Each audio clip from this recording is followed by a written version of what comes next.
Madame, Messieurs, bonsoir et bienvenue. Dans les titres du 20h30 présidentiel 2018, peinture de la culture camerounaise, selon les candidats à la magistrature suprême. Le concert des propositions résonne dans le 20h30. Dans nos régions, Bal au centre, Batienga Yoko, Monatele Yaoundé, Obalaminta, la route passe et le développement suit. Le 20h30 roule sur les chantiers routiers de la région du centre. Détail à suivre dans le dossier de cette édition. Joseph Kaji de Fosso, évangile d'une fin qui commence. Une messe de requiem dite ce jour à Douala en la mémoire de l'homme politique et opérateur économique décédé le 23 août dernier. Le chef de l'État était représenté par le président du Sénat, Marcel Niat Ndifendi. Voilà pour les titres. Ouvrons ce journal par un livre pour le libéralisme communautaire.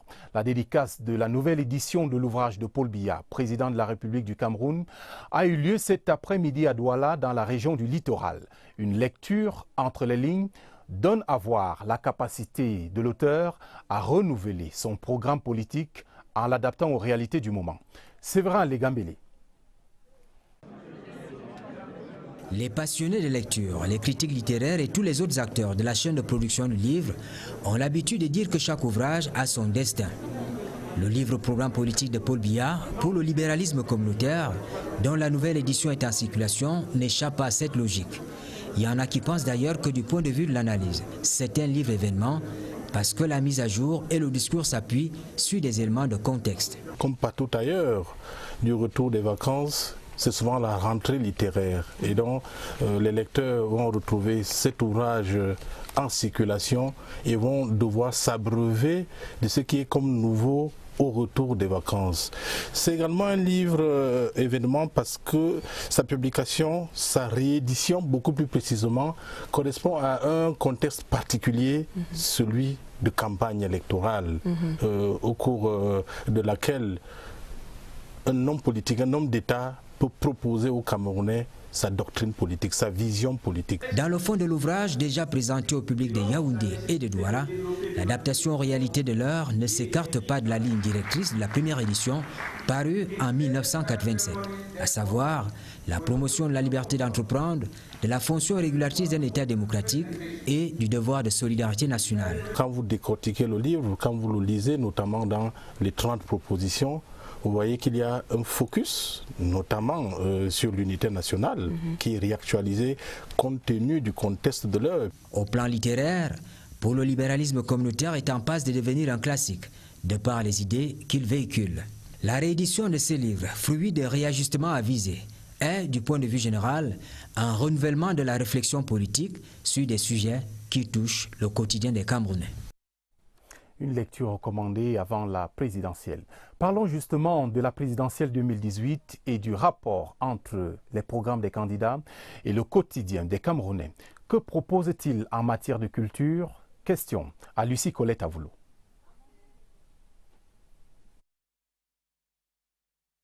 Voir Matomba, l'adoption d'une loi autorisant le paiement d'une rémunération mensuelle à tous les artistes respectant les normes et conditions imposées.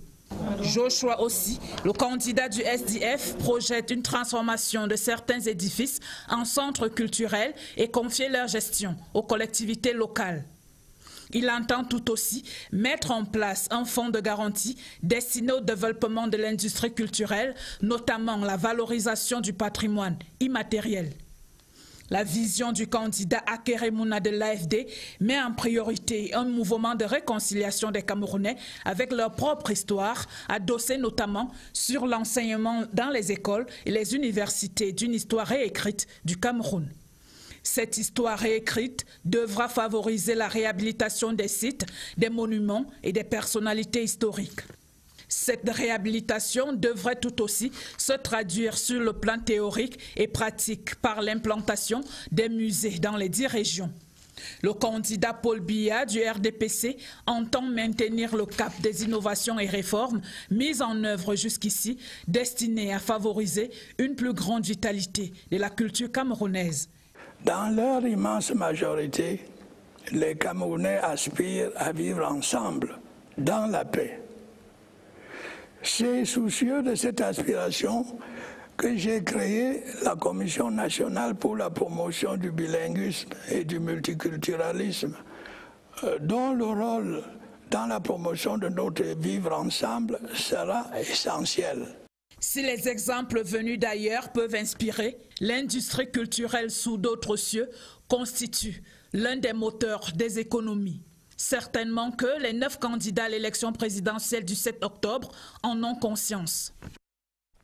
Et je vous propose à présent la fin du feuilleton de la semaine consacré à la campagne web des candidats à l'élection présidentielle du 7 octobre prochain. Ce soir, la rédaction interroge l'impact de cette campagne. Comment les Camerounais apprécient-ils cette communication digitale? Voyons cela dans ce reportage d'Oswald Medon. L'élection présidentielle de 2018 au Cameroun est déjà rentrée dans l'histoire avant même d'avoir commencé. C'est le premier scrutin de cette envergure qui aura embrasé la toile avec une web campagne tous azimuts. Un véritable phénomène qui ne laisse pas indifférents les Camerounais. Je trouve déjà que c'est un très beau moyen de communication. Pourquoi? Parce qu'on dit le net, ici là c'est le nouveau moyen de communication et c'est à large spectre. Donc déjà même la jeunesse, même ceux qui ne veulent pas être concernés, déjà une fois que vous êtes connectés, vous êtes obligés de connaître ce qui se passe. La campagne virtuelle a ses avantages que lui reconnaissent bien les internautes. Tout le monde ne regarde pas les mêmes chaînes, alors tout le monde ne regarde pas toutes les émissions. Donc les réseaux sociaux constituent un moyen de toucher le plus grand nombre de cibles possible. Mais cet univers virtuel peut parfois s'avérer impitoyable et c'est ce que certains fustigent d'ailleurs. Les candidats gagneront à se retenir parce qu'avec Internet, on s'avance à dire n'importe quoi. Et on se cache même parce que d'autres font la campagne derrière certains candidats. Au lieu peut-être de parler de leur parti, eux, ils critiquent d'autres personnes.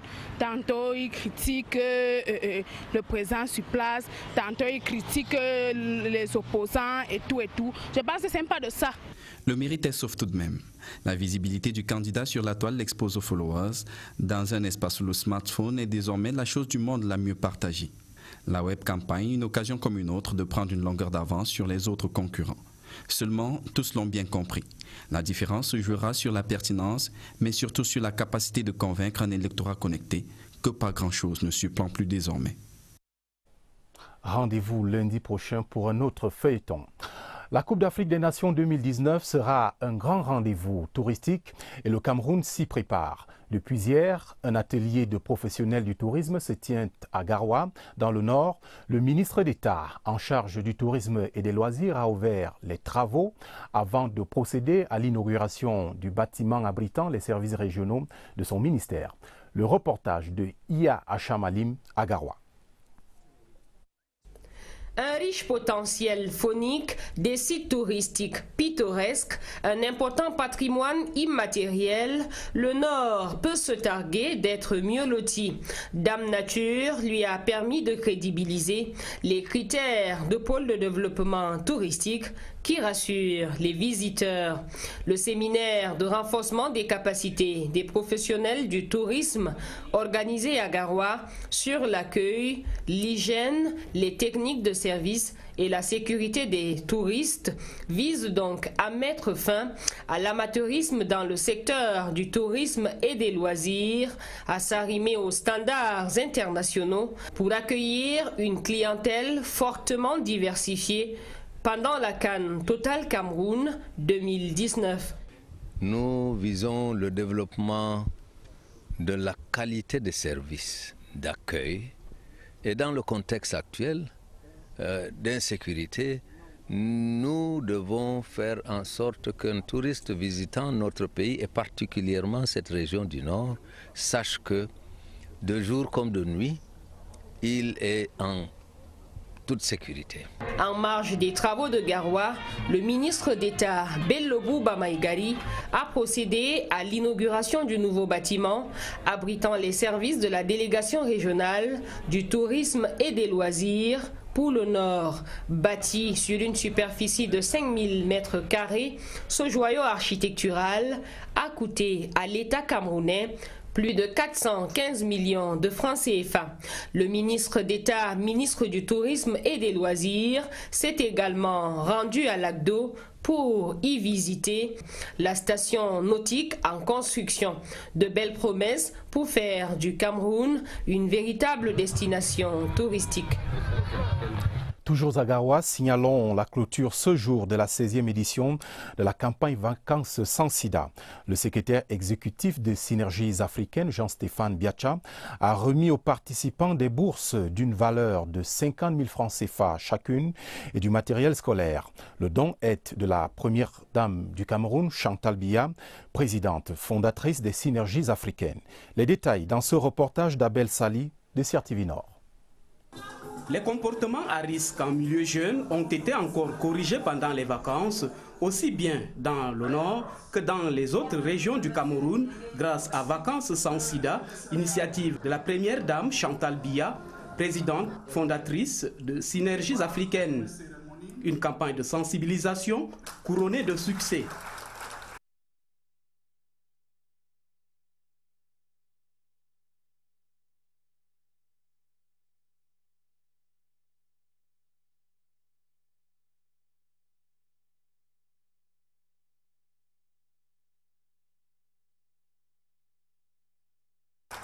Ainsi que des paquets scolaires ont été remis à chaque participant, manifestement débordant de joie. Je remercie particulièrement Madame Chantal Biya pour le cadeau qu'elle nous a offert. J'ai déjà commencé à sensibiliser mes camarades de salle de classe. Ce n'était pas facile sur le terrain. Certains qui ne voulaient pas nous écouter, d'autres voulaient même nous taper. Face à ces défis, nous sommes donc interpellés à conscientiser nos camarades, à prendre en main leur destin. Il faut connaître son statut sérologique. En attendant la 17e édition de Vacances sans sida dans le Nord, la génération Android, elle, continue de cliquer sur le dépistage du VIH tel qu'indiqué par le thème de cette année.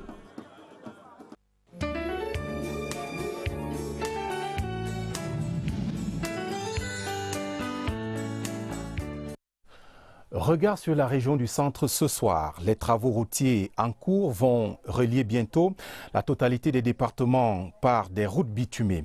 Un programme de désenclavement est engagé pour relier Monatélé et Yaoundé, Yaoundé et Yoko, et puis Yoko et Lena. Visite et retombée des travaux routiers dans le centre, Camille Nsumbi. Dans la région du centre, les grands projets routiers sont en cours d'exécution. Pont de Natigal sur la Sanaga à Batienga, l'ouvrage est en cours de construction. Il va relier Batienga dans la Léké, Antui dans le Mbamekim. C'est le premier ouvrage de la route de l'espoir Batienga-Antui Yoko-Lena qui va désenclaver définitivement le cœur géographique du Cameroun. Un projet d'une importance capitale. C'est un gigantesque projet décidé par le chef de l'État.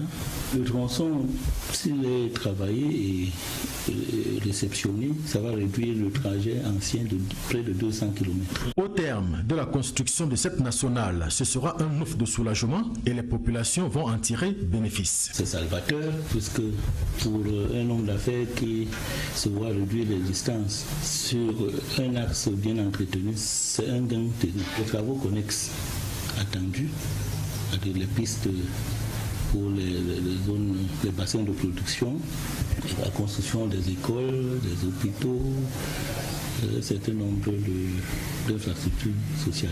Du côté de la Haute-Sanaga, la route Banjok-Nangaïbo-Kominta, qui constitue la nationale numéro 1, est un véritable chef-d'œuvre qui fait la fierté des populations. Depuis que les travaux de cette nationale numéro 1 se sont achevés, on a comme une sorte d'impulsion générale à tous les niveaux. Bientôt, ce sera le cas avec les 12 km de route reliant Monatélé à Imana.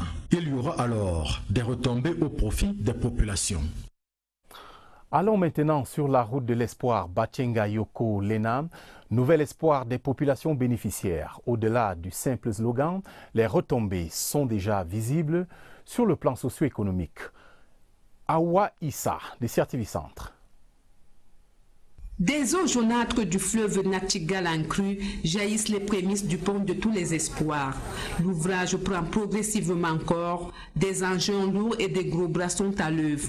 La fin des traversées périlleuses pointe à l'horizon, au grand bonheur des riverains. Ne serait-ce qu'aujourd'hui, même la moitié du travail même qui est déjà fait sur cette tronçon, nous sommes déjà un peu soulagés. Oui, mes affaires vont prospérer. L'autre motif de satisfaction des populations, c'est le bitumage en cours de l'axe routier Batienga-Antui-Yoko-Lena, Kenya, une route qui va définitivement désenclaver les grands bassins de production de cacao et autres produits vivriers. Du pain béni pour les seigneurs de la terre. Cette route est la bienvenue parce que nous allons transporter facilement nos marchandises d'une localité à une autre. Les grandes réalisations tiennent la route dans la région du centre. Le cauchemar des routes boueuses et poussiéreuses cède progressivement place au bitume. Les conducteurs d'engins à 4 et à 2 roues passent du rêve à la réalité. On prenait une place ici là pour arriver à Nactigal, on faisait pratiquement 35 minutes.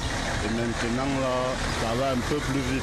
Dans les 10 départements de la région du centre, la route passe progressivement et le développement suit. Naturellement, tout le monde s'en porte mieux, le pays avec.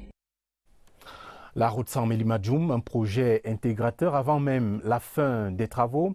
Les échanges entre le Cameroun et le Congo se sont accrus, principalement dans le domaine des transports des grumes. Cet axe routier est devenu un véritable instrument d'intégration et de lutte contre la pauvreté. Le reportage de Jean-René Mengele, de CRTV Sud. La route, facteur de développement et d'intégration. Le Cameroun et le Congo sont aujourd'hui liés par un même cordon. La route, un vieux rêve. Je suis né le 29 août 1957, avant l'indépendance. Quand on nous parlait de la route qui relie les deux pays, le Cameroun et le Congo, j'étais déjà né. Des décennies plus tard, ce qui était un rêve est devenu réalité. Aujourd'hui, la vraie route est passée. C'est déjà bitumé. Je me dis que ce sont des rêves, je suis en train de rêver. Ce vecteur de développement est plus qu'un slogan chez les populations riveraines et les divers usagers. La route a également permis que certaines réalisations annexes soient réalisées. Des écoles, des points d'eau qui ont été aménagés par la même occasion. Et cette route est finie de telle sorte qu'il y a déjà une circulation intense et le développement est là. Cette infrastructure routière fait par ailleurs naître des vocations chez les jeunes. Avec la route, on peut facilement écouler tous nos produits. Nous sommes un complexe qui fait dans l'agriculture, qui fait dans l'élevage, la pastorale et tout ce que vous pouvez savoir. S'il n'y a pas de route, on ne peut pas tout évacuer. On a un marché de pratiquement 70 millions de Congolais qui nous attendent là à côté. La route de l'intégration sous-régionale, comme l'a désigné plusieurs personnes, va par ailleurs booster les échanges au niveau de la formation professionnelle et technique avec l'ouverture de l'Université inter-État Cameroun-Congo basée à Saint-Mélima.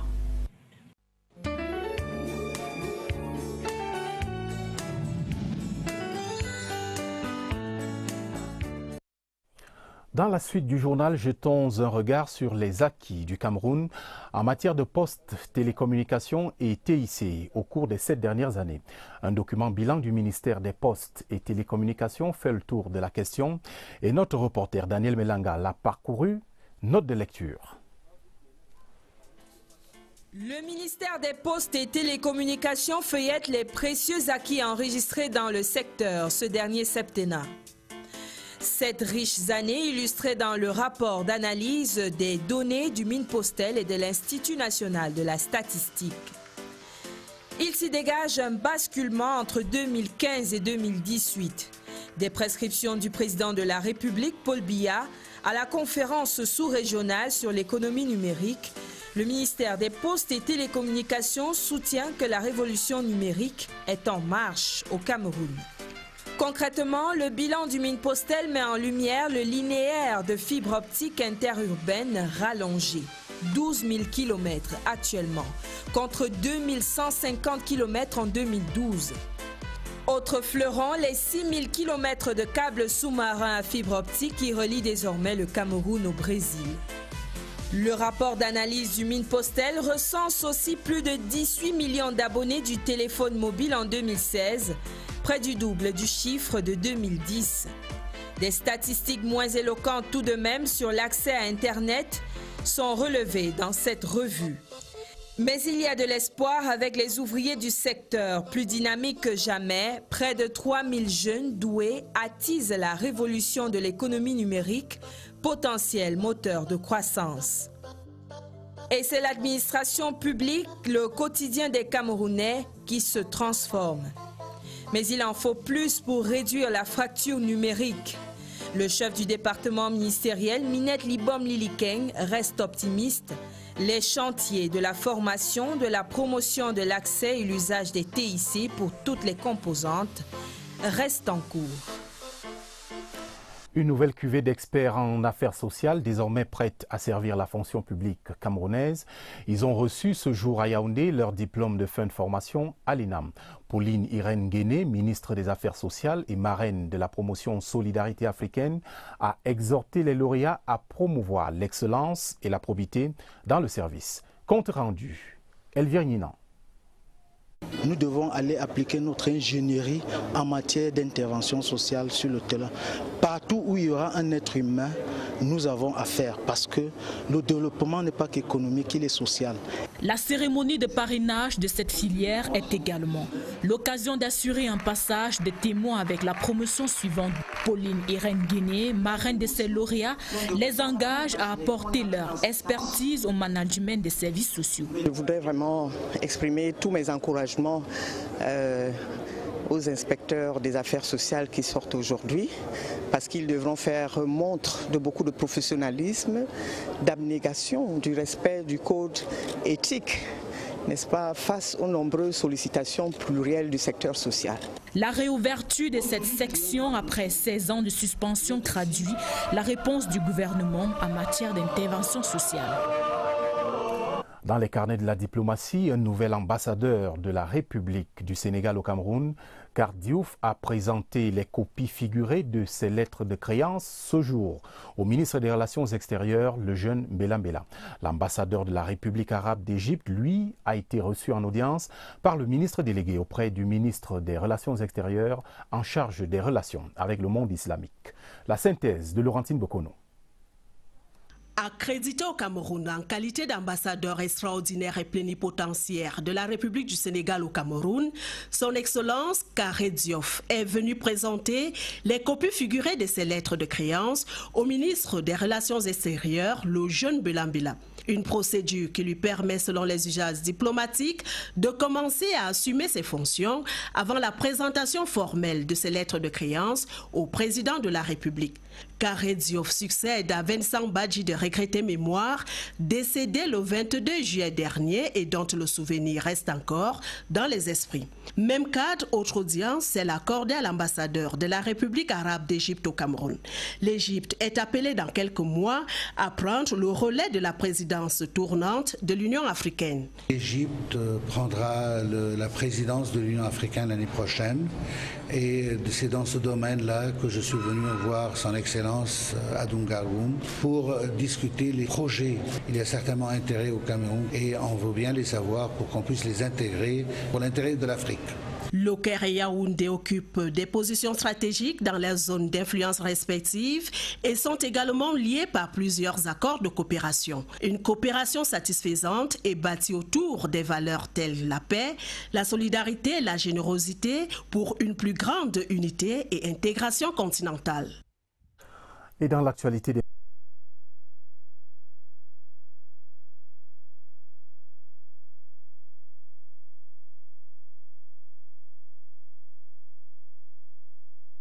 Valentin Zinga, un éditorialiste converti à la recherche après une longue expérience de journaliste politique.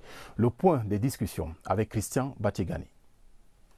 Un riche échange dans ce véritable banquet épistémologique et professionnel, inspiré d'une expérience de 20 ans de pratique du journalisme politique, dont une partie est formalisée dans cet ouvrage. Valentin Siméon Zinga, devant un public de femmes et d'hommes de médias, auteur, chercheur et orateur du jour, constate non sans le regretter le manque de repères et de profondeur de l'offre de traitement de l'information politique dans la médiasphère nationale. La reproduction presque systématique des vérités aménagées, un peu trop prévisible à son goût. C'est un des journalismes qui explore des pistes les plus exposées à la manipulation. À partir de cet instant-là, je pense que le journaliste politique, plus que tout autre, a le devoir d'échapper à cette forme d'inféodation. Si le média façonne et structure l'opinion par ses missions d'information et d'éducation, le journaliste politique en particulier est averti par l'orateur sur les liaisons souvent dangereuses qui le lient aux politiques, avec le risque d'enlisement et de dévoiement de la déontologie professionnelle au profit de l'offre marketing. C'est le contact et la distance pour ne pas être le porte-voix à son corps défendant peut-être, mais assez souvent aussi de manière complice, le porte-voix des opérateurs politiques. L'orateur requiert du journaliste une discipline professionnelle rigoureuse, le débusquement des réalités derrière le simple spectacle politique et surtout l'application de la théorie de la distance qui évite la manipulation du journaliste par le politique. Obsèques officielles de Joseph Kaji de Fosso, une messe de requiem a été dite ce jour en la cathédrale Saint-Pierre et Paul de Douala. La mémoire de l'homme politique et opérateur économique a été saluée au cours de ce service religieux, présidé par l'archevêque métropolitain de Douala, Monseigneur Samuel Cléda, en présence du cardinal Christian Toumi. Le président de l'Assemblée, le président du Sénat, Marcel Nyat Ndjifendi, représentait le chef de l'État, Olivier Kingemoli. Fouet Toula, Kadi de Fosso Joseph rentre dans la solennité de la mort avec les adjuvants et artifices officiels. Le drapeau national recouvre le cercueil, la police nationale exécute le rituel. Le tout est couronné par la présence du président du Sénat, Marcel Nyat Ndjifendi, représentant le chef de l'État. La cathédrale Saint-Pierre et Paul de Bonadibon à Akwa est le théâtre de la célébration, sous le regard empreint de piété du cardinal Christian Toumi. Ils sont nombreux, issus de tous les milieux d'activité politiques, économiques, culturelles, même du CIRAC, en soutien à la famille.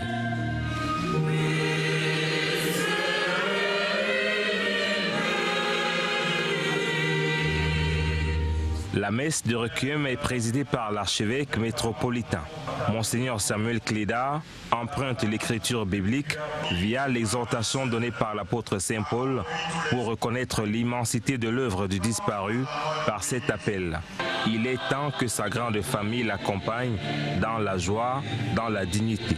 Au moment de sa rencontre avec le destin, le prélat demande que Dieu lui manifeste sa miséricorde infinie. L'étape des obsèques officielles de Joseph Kadi de Fosso à Douala prend fin ce soir même par une grande veillée avant l'ultime à Bana.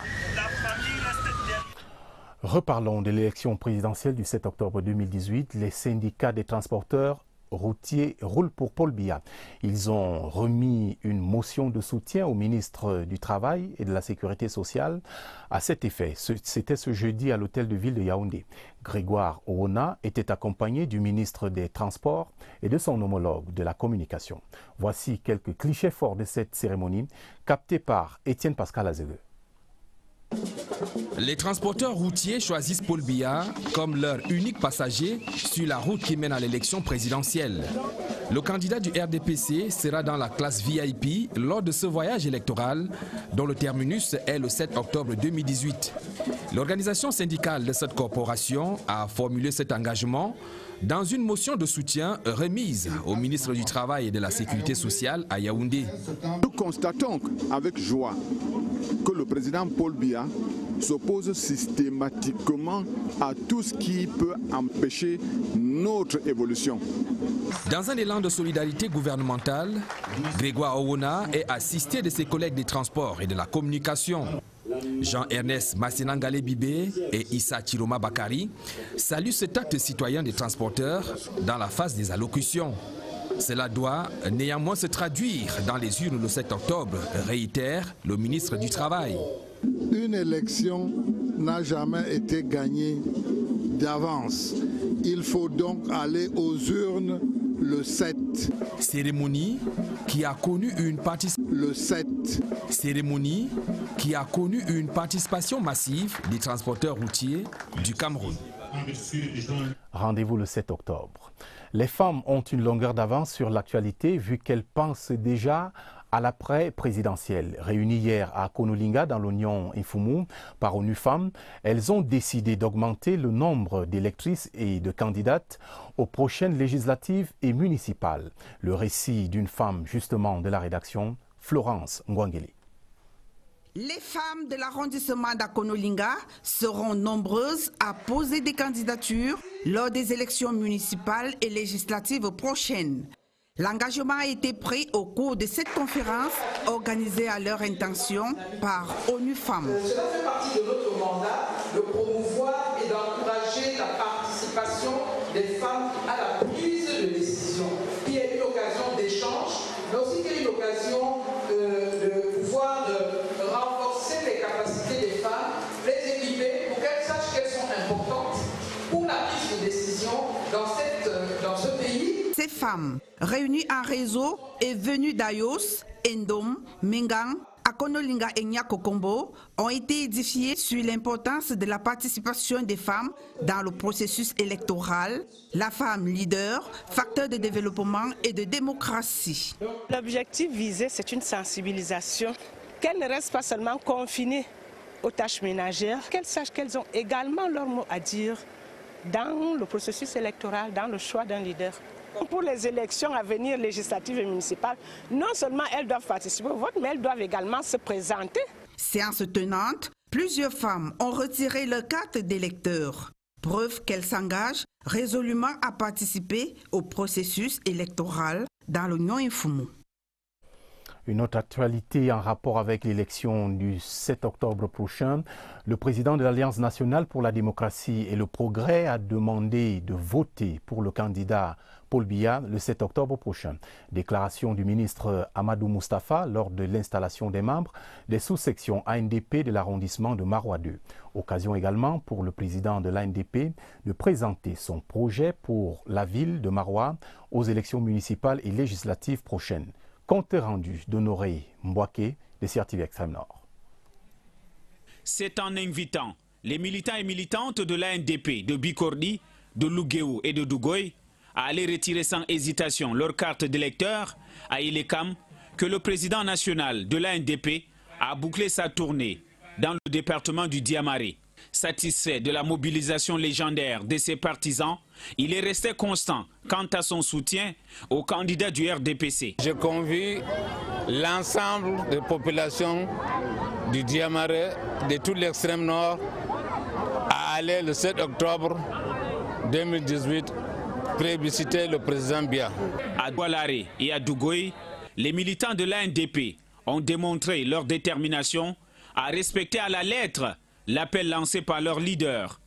Le président national a saisi l'occasion pour poser les jalons des batailles électorales prochaines. Après les élections présidentielles, il y aura les élections législatives et municipales.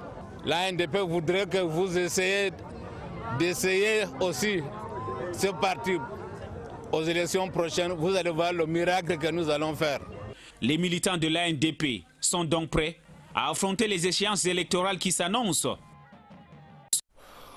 Toujours dans le cadre de la présidentielle, le candidat du Social Democratic Front balise le terrain et pose les jalons de sa campagne. En tournée dans la Damawa, Joshua aussi était à Nganha, Belel et Ngaoundéré. 3 étapes marquées par des rencontres avec les représentants locaux du SDF. Au centre des entretiens, le projet de société devant servir de fil conducteur de la campagne. Le candidat Joshua aussi décline ses attentes. Il est interrogé par Dangjuma Bobo Beloko de CRTV Adamawa. L'enjeu de cette élection, c'est de faire le choix entre une immense opportunité que je représente, une immense opportunité pour le peuple camerounais de finalement tourner la page et d'aller de l'avant, une immense opportunité de se ressaisir et de reprendre en main notre pays, une immense opportunité de finalement accéder à l'indépendance que nos aïeux ont commencé en 1948 déjà et qu'on n'a jamais atteint, une immense opportunité de finalement savoir ce que c'est que d'être Camerounais, que ce n'est pas de la souffrance, que ce n'est pas du désespoir, mais que notre pays est immensément riche et qu'il faut partager ces richesses avec tous les citoyens de ce pays. Consulter les oracles dans la région de l'Ouest est une pratique réservée aux initiés, surtout en cette période de grandes pluies. On les appelle là-bas les coupeurs de pluie dans cette partie du pays. On les retrouve beaucoup plus à Bafoussam. Et notre reporter Aristide Ekomba de CRTV Ouest a tenté de percer le mystère de ces initiés. Voici son enquête. À chaque fois que le ciel s'assombrit dans une localité de la région de l'Ouest, les promoteurs événementiels ont beaucoup de soucis par rapport à la perturbation du cours normal de l'activité. Pour faire face, pas mieux que les oracles. Je suis dans la région de l'Ouest il y a 10 ans. Personne ne peut incontester ce que j'ai déjà fait. Aujourd'hui, nous avons les travaux dans la région de l'Ouest. Nous avons pris des fermes décisions de pouvoir maîtriser la pluie pour que la pluie ne puisse pas gâter les travaux dans la région de l'Ouest. Plusieurs méthodes sont utilisées.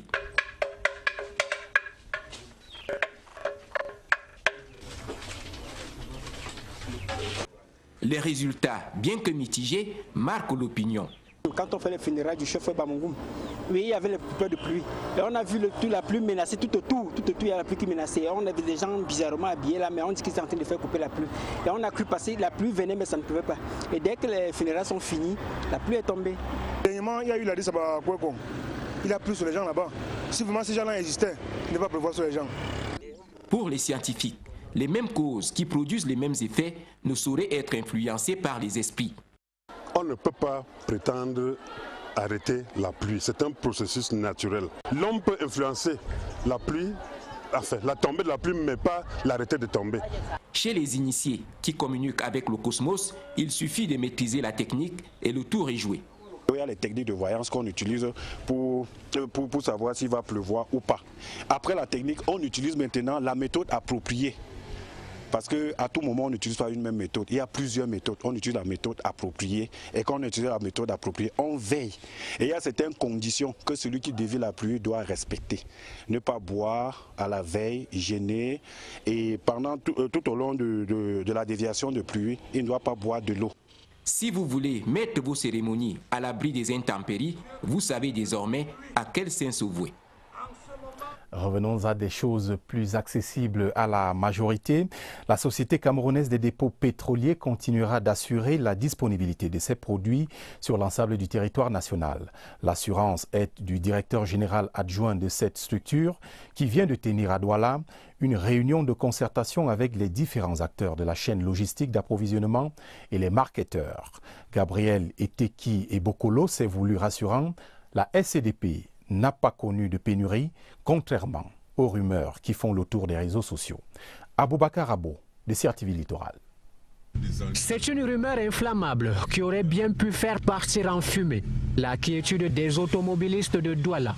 Relayée par les réseaux sociaux, certains avaient prédit l'assèchement des puits de pétrole de la SCDP.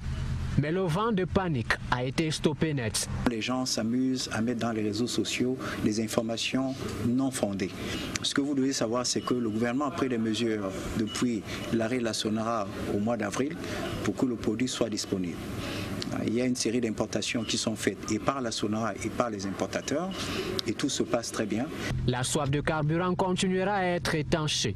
Une nouvelle apaisante pour les milliers d'usagers dans un roulant de la capitale économique. Il y aura une fluidité dans la disponibilité du produit sur l'ensemble du territoire. Vous savez qu'on le vit déjà, des échéances qui nécessitent une attention particulière. Le pétrole et ses dérivés ont donc coulé à flot lors de la concertation entre la SCDP, les différents acteurs de la chaîne logistique d'approvisionnement du pays en produits pétroliers et les marketeurs. La SCDP est au centre de l'activité de stockage.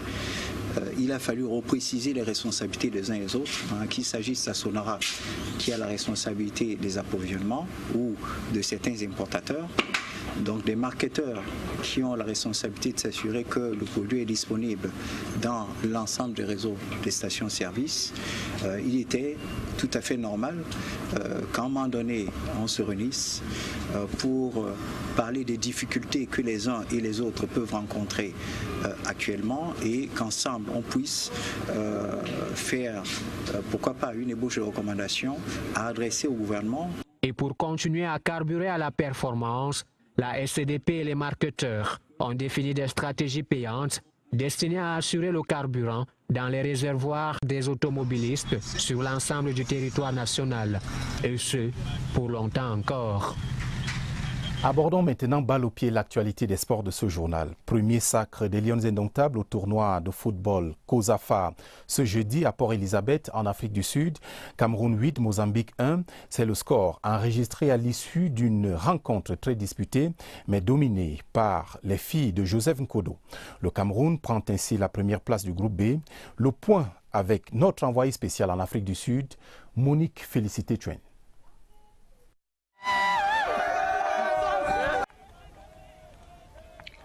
La joie des supporters camerounais de la diaspora venus supporter leurs compatriotes à cette première sortie des Lions indomptables.